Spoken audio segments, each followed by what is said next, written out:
السلام علیکم ورحمۃ اللہ وبرکاتہ۔ دوستو، آج واقعہ کربلا کی حقیقی معلومات آپ کے سامنے پیش کریں گے۔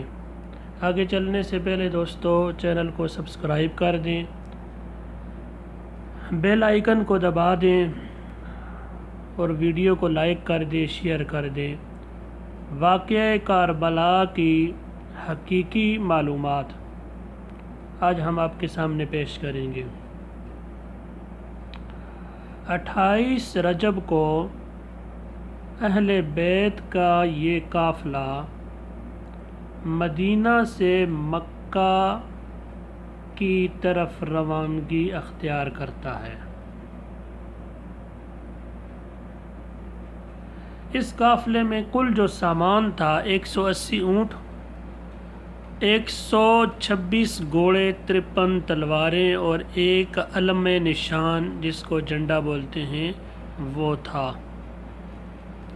31 مشکیزیں پانی کے، 5 زریں جنگی لباس جسے بولتے ہیں، ایک جھولا بچے کا اور 72 آدمیوں پر مشتمل چند اس میں ڈالیں تھیں۔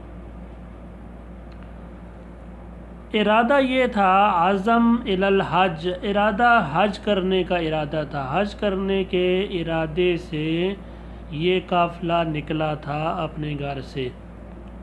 4 یا 3 شعبان کو یہ قافلہ مکۃ المکرمہ پہنچتا ہے، مکۃ المکرمہ پہنچتا ہے اور وہاں جا کر 1 شعبان، 2 رمضان، شوال اور نمبر 4 ذی القعدہ اور ذی الحجہ کے 7 دن وہاں یہ گزارتے ہیں۔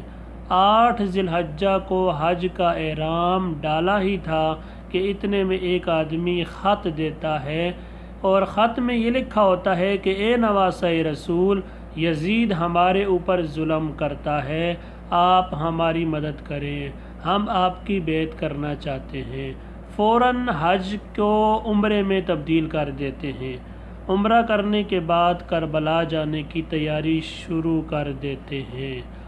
8 ذی الحجہ کی شام کو مکہ سے کربلا کی طرف روانگی اختیار کرتے ہیں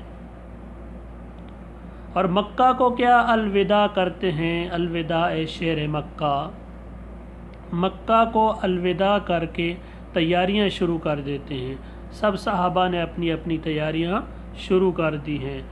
2 محرم الحرام کو یہ قافلہ کربلا پہنچ جاتا ہے۔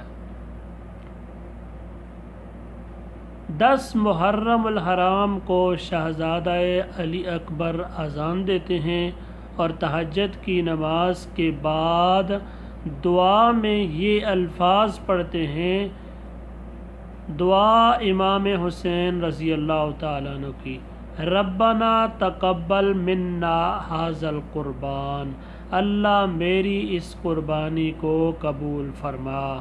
اور سجدے میں آخری جو الفاظ تھے، جب جنگ شروع ہوئی اور سجدے میں تھے، آخری جو الفاظ تھے وہ زبان اطہر مبارک سے یہ ادا ہوئے تھے، اللہم رزم بقضائک وصبرا علی بلائک تسلیما لامرک سبحان ربی الاعلی۔